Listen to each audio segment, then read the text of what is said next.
진미예수님, 현대사회 안에서 자연과학과 기술, 경제의 발전으로 인해서 인간은 다양한 편의를 누리게 되었고 여러 가지 미래의 가능성을 엿보게 되었습니다.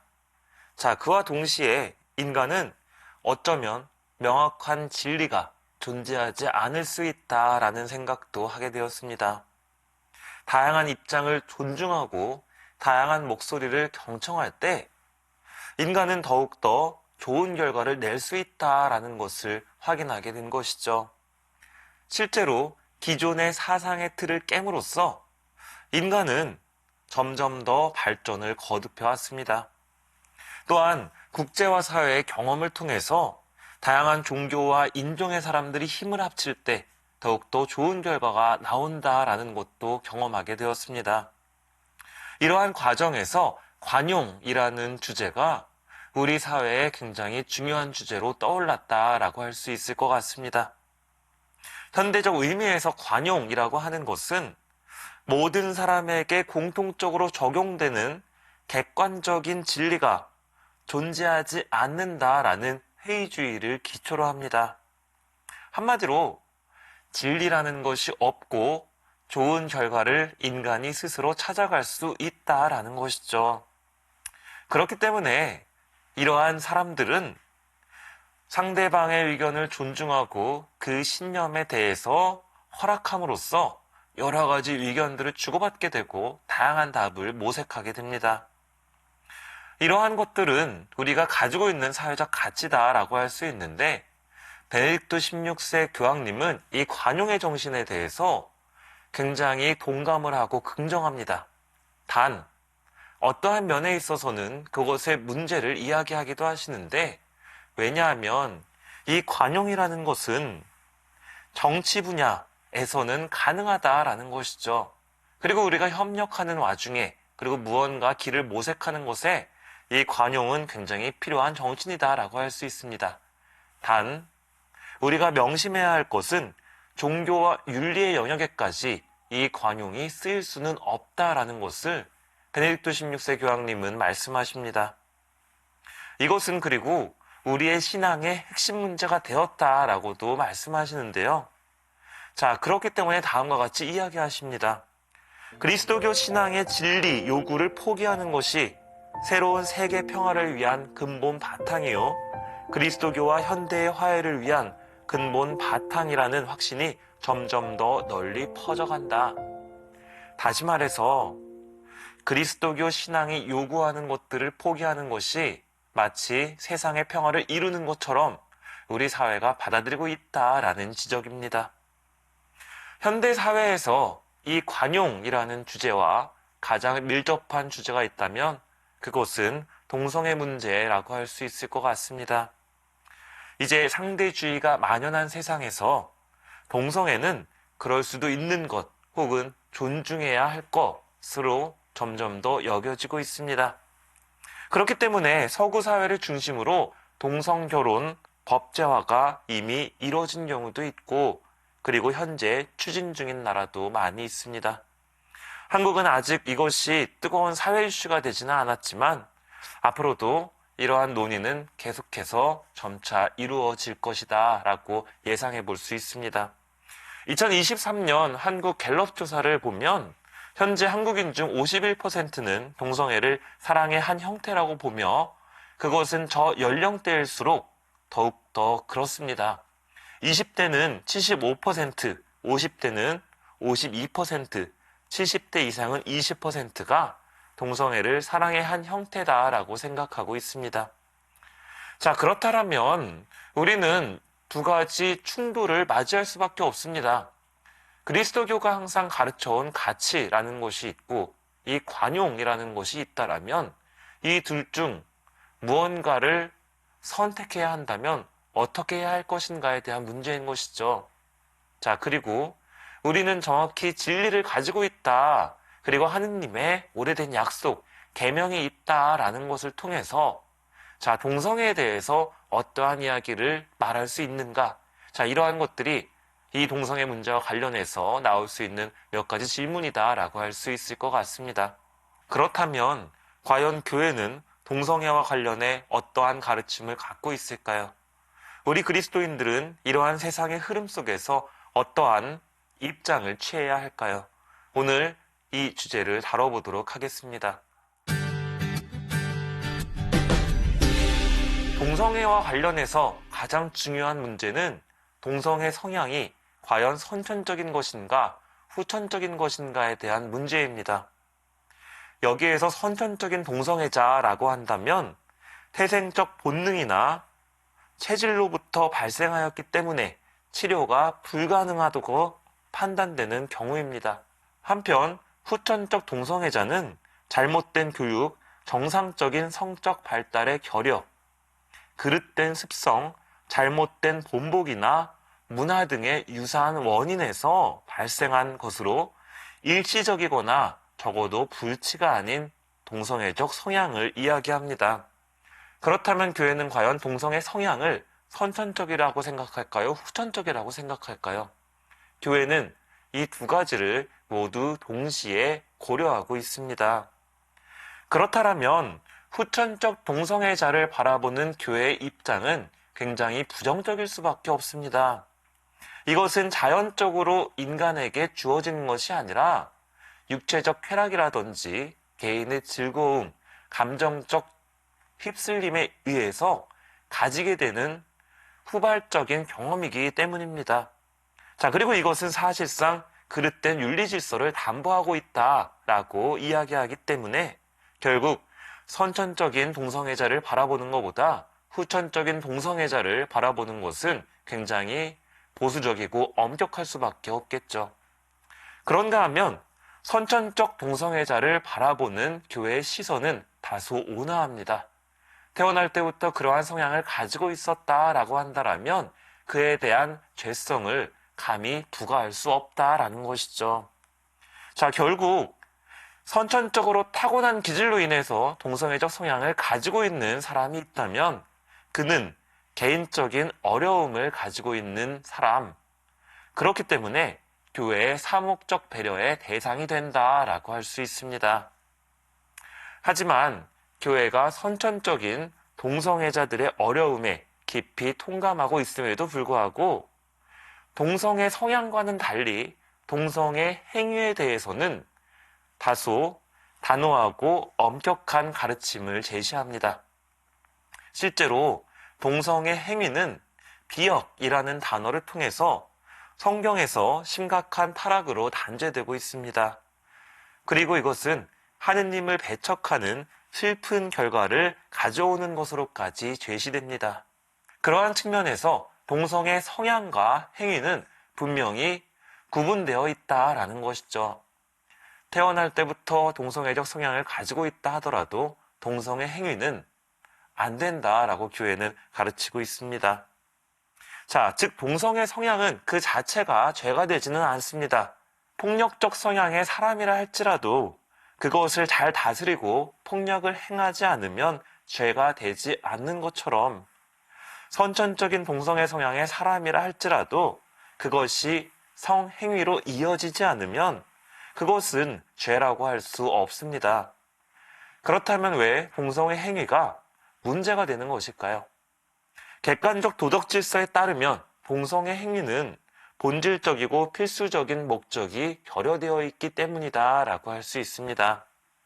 성경의 가르침에 따라 인간의 성행위는 부부간의 사랑이라는 본질적인 목적을 전제해야만 합니다. 부부관계는 혼인의 계약 안에서 사랑과 자녀의 출산을 목적으로 이루어져야 한다라는 것이죠. 사실 이것은 단순히 동성애자분들 뿐만이 아니라 모든 이성애자들에게도 해당되는 이야기입니다. 사랑하지 않는 이와 혹은 혼인을 하지 않은 이와 성행위를 한다면 그것은 상대의 몸을 나의 쾌락을 위해 즐거움을 위해 이용하는 것에 불과하며 결국 그것은 상대방의 인격을 파괴하는 것입니다. 자, 이에 교회는 동성애 행위를 객관적 무질서라고 이야기를 하면서 동성애 행위가 하느님의 질서에 맞지 않는 것이다 라고 이야기하는 것이죠. 그런데 최근 교황청 신앙교리부에서 발표한 문서가 있습니다. 그것은 축복의 사목적 의미에 관한 선언, 간청하는 믿음이라는 제목의 서한인데요. 여기에서 동성 커플에 대한 축복을 허용하는 내용이 제기됨으로써 이 문서가 굉장히 많은 화제를 불러일으켰습니다. 자, 이 문서는 교회 안에 뜨거운 논란을 일으킬 수밖에 없었습니다. 과연 동성의 성향을 교회가 이제는 받아들이는 것인가에 대한 기사가 나오기도 했고, 또 한편으로는 과연 이것이 가능한가, 교회가 교리를 바꾼 것인가 라는 질문이 제기되기도 했습니다. 자, 여러 가지 환영의 반응, 부정적 반응, 어떠한 두 가지 의견들이 나왔다라고도 할 수 있겠는데, 이러한 논란이 있는 것은 사실 이 문서를 정확히 읽지 않았다라는 것에서 기인합니다. 그래서 간청하는 믿음을 자세히 살펴보자면, 이 문서는 먼저 혼인에 관한 교회의 전통적인 교리를 확고히 견지하고 있다라고 밝히고 있습니다. 그리고 혼란을 일으킬 수도 있는 어떤 종류의 전례 예식이나 비슷한 축복도 허용되지 않는다라는 것을 분명히 밝힙니다. 즉, 문서가 이야기하고 있는 축복은 결혼을 인정하거나 혼인 성사를 수여하는 형식이 아니라 한마디로 개인적인 관계 안에서 이루어지는 축복만이 허용된다라는 것이죠. 결국 단순한 축복이 가능하다라고 이야기하고 있다라는 것입니다. 실제로 신앙생활을 하시는 분들은 아시겠지만 교회 안에서도 전례가 아닌 개인적 상황에서 축복을 사제가 수여하는 경우가 있습니다. 시험을 앞둔 우리 학생들 혹은 커다란 수술을 앞두고 있는 환자분들께 사제는 축복을 드리게 되죠. 그런데 이러한 경우 사제가 형제님 혹은 자매님 그리고 혹은 누구누구야 고해성사를 언제 받니? 라고 물어보지 않는다라는 것이죠. 신자분들에게 윤리적 죄에 대한 책임을 묻지 않고 그 사람에게 하느님의 축복을 전해주고자 합니다. 자, 이렇듯 축복은 성사적 의미가 아닌 도움을 청하는 이에게 베풀 수 있는 하느님의 사랑을 전달하는 도구가 될 수 있다라고 우리 교회는 이야기하는 것이고, 이러한 차원에서 사제가 자비를 잃지 말고 동성애자들에게도 축복을 베풀어 주어야 한다라고 이야기하는 것입니다. 사실 동성애와 관련해 발표된 많은 문헌들은 이러한 동성애자들을 향한 사목적 배려의 입장을 견지해온 것이 사실입니다. 즉, 동성애자들의 문제에 있어서 교회는 동성애 관계가 앞서 말씀드린 것처럼 본질적이고 필수적인 목적을 결여한 행위이다라는 것을 분명히 하면서도 동성애자들이 폭력적인 적기의 대상이 되어서는 안 된다는 사실을 끊임없이 강조해 왔습니다. 가톨릭 교회 교리서 역시 동성애 행위를 배격하지만 동성애자들을 존중하고 동정하며 친절하게 대하며 받아들여야 한다. 그들에게 어떤 부당한 차별의 기미라도 보여서는 안 된다라고 함으로써 인간의 존엄성에 어긋나는 부당한 사회적 차별이나 분노, 혐오가 있어서는 안 된다는 것을 분명히 합니다. 간청하는 믿음 역시 이와 같은 견지에서 축복하시는 분은 하느님이라는 표현으로 동성애자들 역시 하느님으로부터 창조받은 이들, 사랑받는 이들이라는 것을 이야기하고 그들이 필요로 할 경우 축복을 베풀어야 한다라고 이야기하는 것이죠. 자, 이러한 축복의 개념을 기초로 간청하는 믿음은 다시금 동성 커플에 대한 축복이 혼인 성사와는 혼동이 되어서는 안 된다라고 이야기합니다. 허용되는 축복은 어디까지나 신분에 대한 합법화가 아닌 하느님을 향한 복의 간구, 하느님에 대한 탄원의 표현, 자신의 불충분함에서 벗어난 더 큰 신적인 사랑을 요청할 때뿐입니다. 자, 이렇게 하느님의 은총은 겸손한 이들에게 그리고 자신이 죄인임을 인정하는 사람들에게 작용한다라는 것, 그리고 이것은 신비롭고 예측할 수 없는 계획에 따라서 인간을 인도해 준다라는 것. 그러한 차원에서 이 문서의 핵심은 다음의 부분에서 더욱더 분명히 드러납니다. 단 어떠한 경우에도 모든 형태의 혼란이나 추문을 피하기 위하여 비정상적인 상황에 있는 커플이 축복 기도를 요청하였을 때 비록 전례서에 규정된 예식을 벗어난 표현일지라도 이러한 축복은 절대 사회적 결합 예식과 동시에 또는 그것과 관련하여 이루어져서는 안 된다. 또한 혼인의 고유한 예복이나 동작, 언어로도 이루어질 수 없다. 동성 커플이 축복을 요청할 때에도 마찬가지다. 이러한 경우처럼 동성애자들에게 축복이 허용되는 것이 동성애 행위를 인정하는 것 혹은 동성애 혼인을 인정하는 것은 아니다라는 것을 우리는 분명히 알 수 있습니다.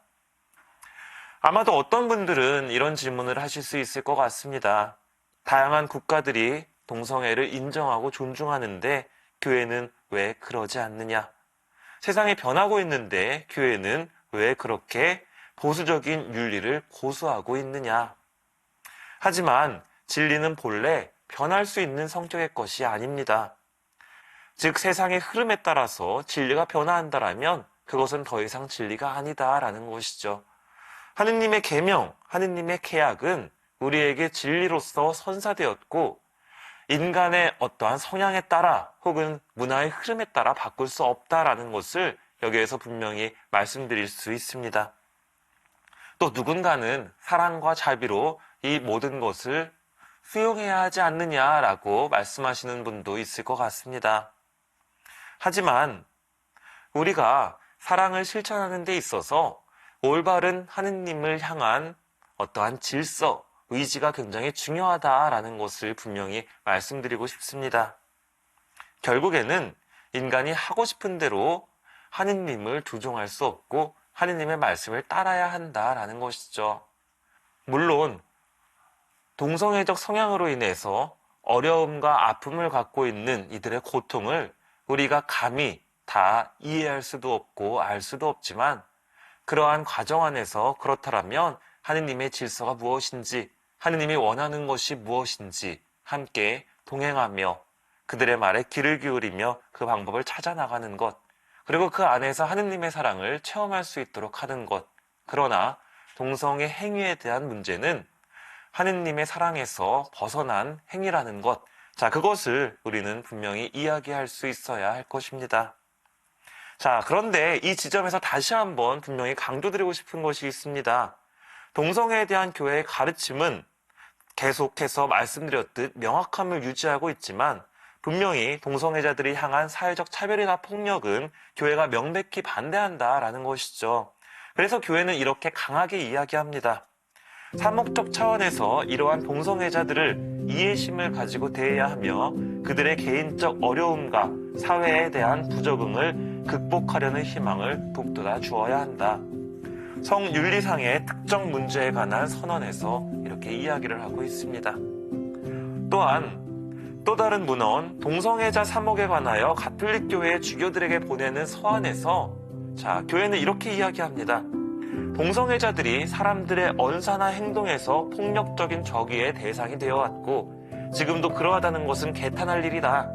어떠한 곳에서 일어나든 그러한 처우는 교회의 목자들에게 단죄를 받아 마땅하다. 그러한 대접은 건전한 사회의 근본 원리를 위협하는 일종의 타인 경시를 드러내는 것이다. 모든 인간이 지닌 천부의 존엄성은 언행과 법률 안에서 언제나 존중되어야 한다.